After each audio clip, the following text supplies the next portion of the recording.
Boss, ano ang disadvantage kung sa hapon o gabi magbigay ng supplement?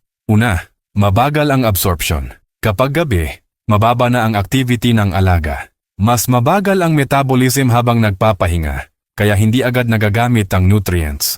Ikalawa, hindi mo mamomonitor ang reaksyon. Kapag umaga binigay, buong araw mo makikita kung may pagbabago sa gana, dumi o kilos. Kapag gabi mo binigay, tulog na sila, wala kang observation window. Ikatlo, may supplements na pampagana o pampainit. May mga bitamina na nagbibigay ng energy boost. Kapag gabi mo ibinigay, pwedeng makaapekto sa pahinga at recovery. Pero tandaan, hindi ibig sabihin bawal ang hapon o gabi. May cases na pwede, lalo na kung maintenance lang o depende sa programa. Mas ideal lang talaga ang umaga para optimal ang effect at monitoring.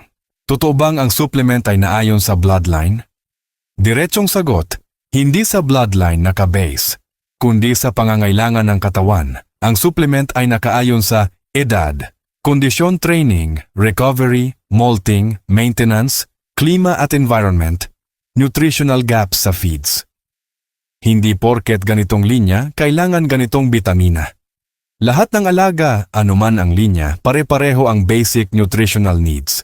Vitamina, amino acids. Ang mas tama, program-based supplementation, hindi bloodline-based supplementation.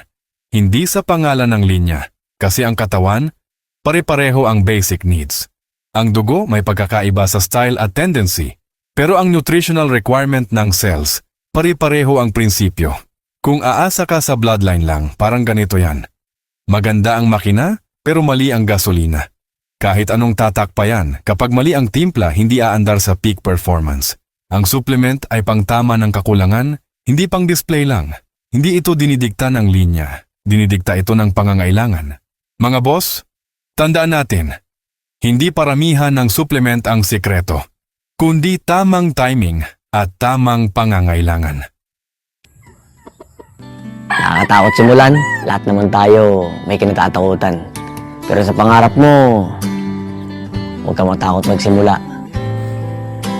Huwag kang matakot sumubok, huwag kang matakot sumugal, huwag kang matakot bumagsak. Nakakapagod lang yan, pero hindi ka masusugatan. Ang mas nakakatakot, yung hindi ka umusad. Kaya mo yan, larga.